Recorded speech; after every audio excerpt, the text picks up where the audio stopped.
university. Having said that a little bit more, I think, if I'm right by saying this, Coach Forbes is kind of dipped his foot in the water of the foreign player, you know. Sure. To kind of, you know. Well, Armas, there's a good example right there, yeah. Well, even Rodriguez from Dominican. And so I think that's a really an untapped reservoir of good talent. And, you know, Bob Utilip was another coach that was real successful at getting that. But there are coaches out there that struggle with that part of it, to bring European guys and guys from Latin American countries and blend them together.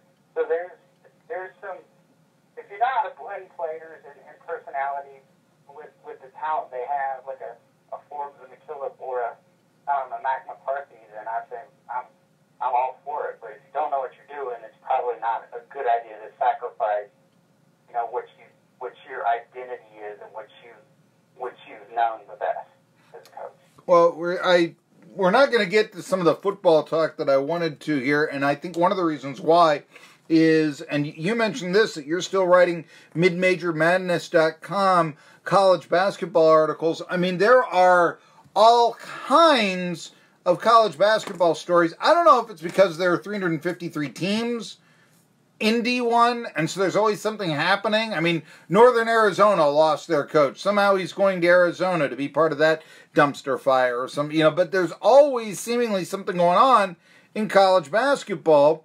And so, you know, the women's programs, you've been hearing about it in the sports updates here, hiring new assistant coaches and the like. So this is one of the reasons why. But I do want to ask this. The series, it's going to be underway, Appalachian State and ETSU. Is that still a rivalry in your opinion? For basketball or football?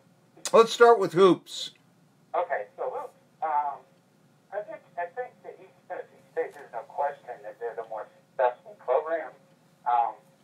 But I think there's a lot of people that still care about that rivalry. In fact, Coach Kern said that he was, you know, scheduling can be difficult for anybody, but he's like, you know, we need to get some of those original matchups back.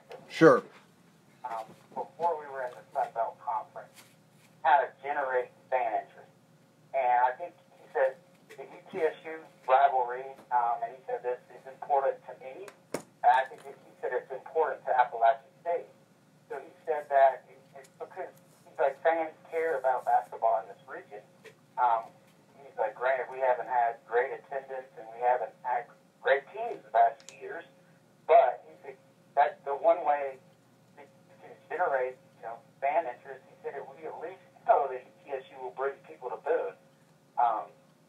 You know, the first few years or whatever, however many times they play, but he understood the fact that ETSU fans were rabid fans about basketball, and they would bring some people of the, 57 or 58 miles the campuses are separated by. So I think he was smart enough to understand that. And, you know, I think if Appalachian, one of those programs that they're more of a fair weather pro, that's a type of football school. So. Sure. Now, I would say this. Geography, you're always going to have it. Okay, now, I mean, you've always got geography between ETSU and Milligan, for that matter.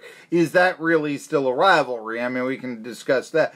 But you've got that. So, and I think that you mentioned with ETSU being the better historic basketball program, yeah, for Appalachian State, there's that desire to want to beat them for that reason.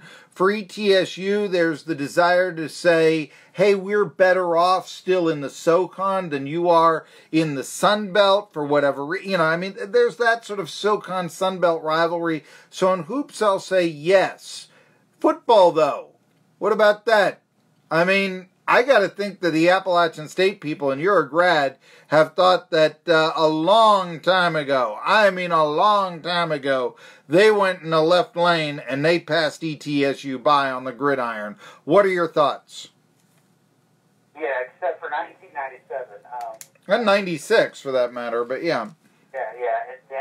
So, and 96, they beat them twice in a row.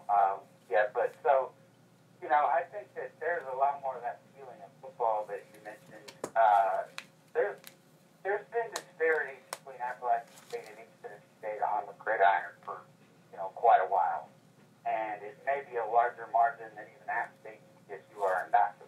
even when both were FCS members. And I mentioned ETSU did have some success.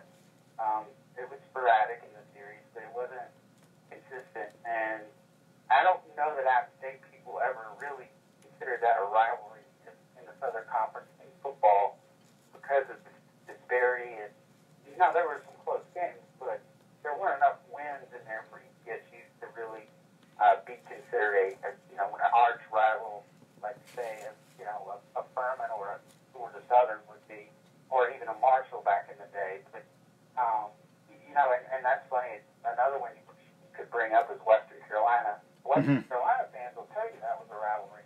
The App State fans have said, well, we won 25 last 27 meetings. Yeah. That's not much of a rivalry. So. Yeah, and you've got. I'll just say this. I remember one time really thinking ETSU right before they dropped the program. At the start of the century was going to beat Appalachian State. I forget the reason why. I thought they were going to do it. One of those years. No, I remember App State won the game 31-10. And I got online, just sort of being fanboy and, trash talking and all this. And just the idea that an easy teasy, that's what they called ETSU fan, an easy teasy fan could actually, talk trash to Appalachian State was just such unfathomed and all this. People were writing into the newspaper. They couldn't believe it. I mean, they thought that the sun was going to, rise and set in a different direction and all this. This being said, I've read your rankings. We'll get to them next week. But when ETSU does kick off their season and Appalachian State does kick off their football season, should ETSU throw a pass in the game, or should they just, end all pretenses and just go single wing? I've actually seen that be, there was more of a disparity in talent, obviously, between Furman and Clemson in 2003, but I think Furman threw like 8 or 9 passes the whole game. So there is that. What would Wofford do? Yeah, Yeah, what would Wofford do? I think if I'm, Coach Sanders, I'm going out there and I'm going to, test my quarterback out a little and see what he can do. I mean, yeah, whoever the QB may be, we don't know yet. I'll just throw it out there. 2002, I got to go to commercial here, but 2002 when ETSU opened up against NC State, against Phil Rivers, as a matter of fact, and they started, and now all of a sudden I had his name on the tip of my tongue and I've forgotten it. They started his former back. Yes, thank you, Sanders. They started him. He was the former backup to Rivers. ETSU completed 2 passes in that game, a 34-0 loss to the Wolfpack.